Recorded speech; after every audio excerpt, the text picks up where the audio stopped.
¿Los mexicanos son más indígenas o españoles?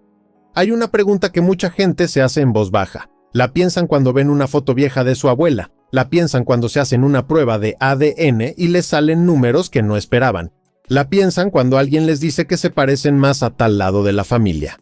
¿Soy más indígena o más español?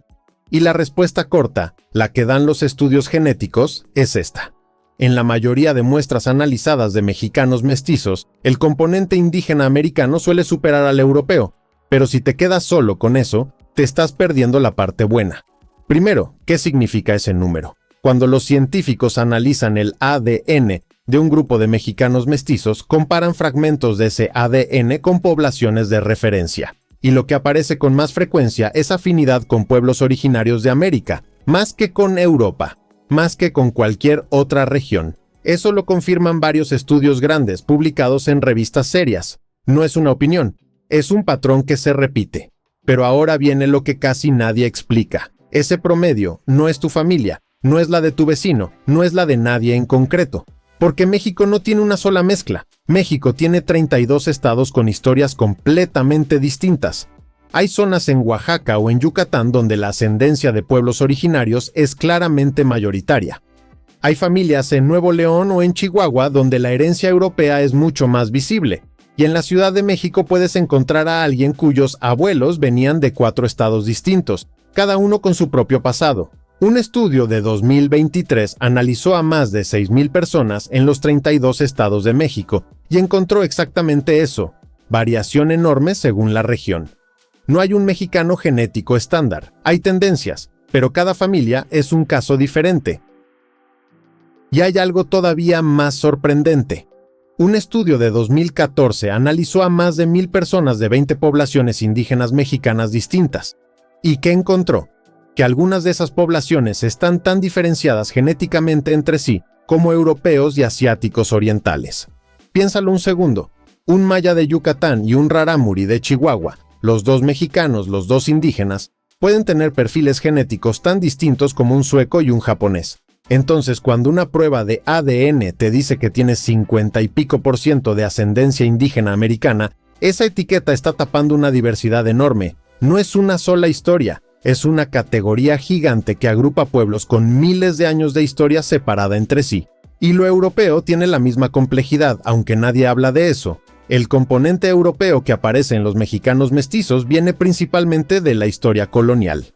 Pero los españoles que llegaron no eran todos iguales. Venían de Castilla, de Extremadura, de Andalucía, de las Islas Canarias. Con familias distintas, con historias distintas. Así que europeo ibérico en una prueba tampoco es tan sencillo como suena.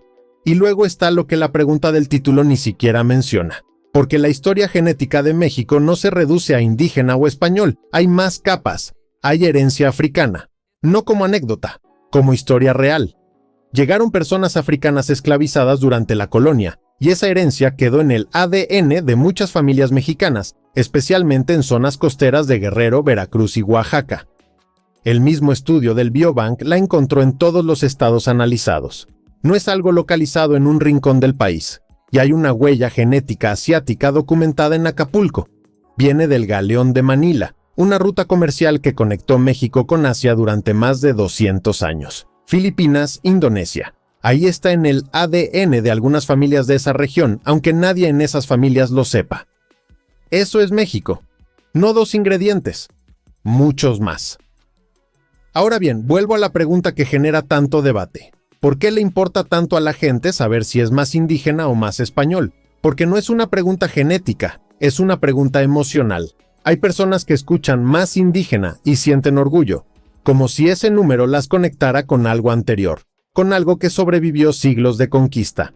Y hay personas que escuchan lo mismo y se incomodan, porque en este país durante mucho tiempo lo indígena fue sinónimo de menos, de pobre, de atrasado. Y hay personas que escuchan más europeo y lo sienten como algo que las sube, como si más español fuera equivalente a más fino, más culto, más válido. Esas reacciones dicen más sobre la historia de México que cualquier porcentaje, porque a lo largo de siglos se construyó una jerarquía visual y racial muy clara. El que tenía la piel más clara subía más fácil, el que tenía rasgos más indígenas encontraba más puertas cerradas, Y eso no desapareció cuando México se independizó ni cuando los libros de texto empezaron a hablar del orgullo prehispánico.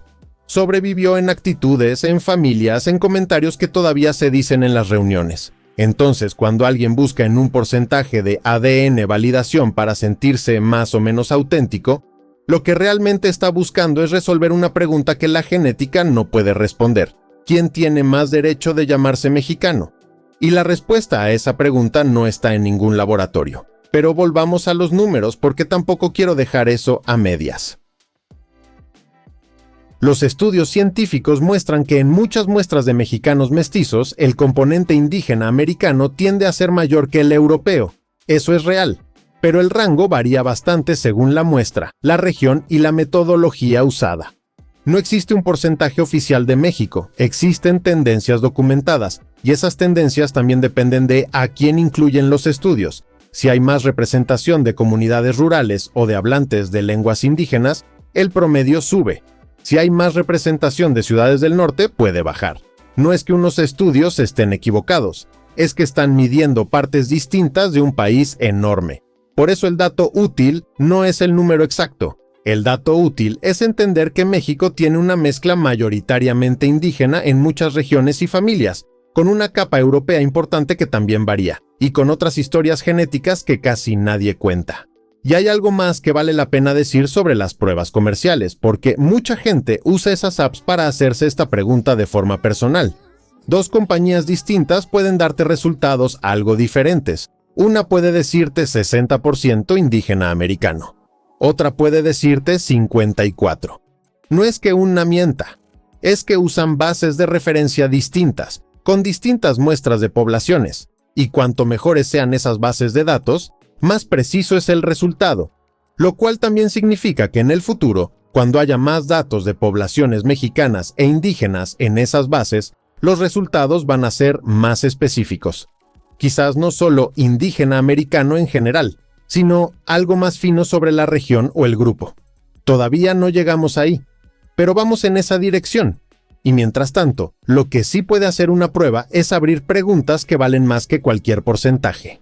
¿De dónde venía tu familia hace 3 generaciones? ¿Por qué dejaron de hablar una lengua indígena? ¿Cuándo migraron a la ciudad? ¿Qué se silenció en esas generaciones intermedias? Esas preguntas no las responde un número, las responden personas, documentos, conversaciones que todavía puedes tener con alguien de tu familia antes de que ya no puedas tenerlas. Así que la respuesta al título es esta. En muchas muestras estudiadas de mexicanos mestizos, el componente indígena americano tiende a ser mayor que el europeo. Eso no te hace más auténtico si te sale alto. No te hace menos mexicano si te sale bajo. No establece ninguna jerarquía. Describe una tendencia en una historia de mezclas que fue distinta en cada región, en cada familia, en cada generación. México no salió de 2 ingredientes, salió de muchos. Y ningún promedio va a contarte toda esa historia. Ahora dime tú, antes de ver este video, ¿qué creías que iba a salir primero, el indígena o el español?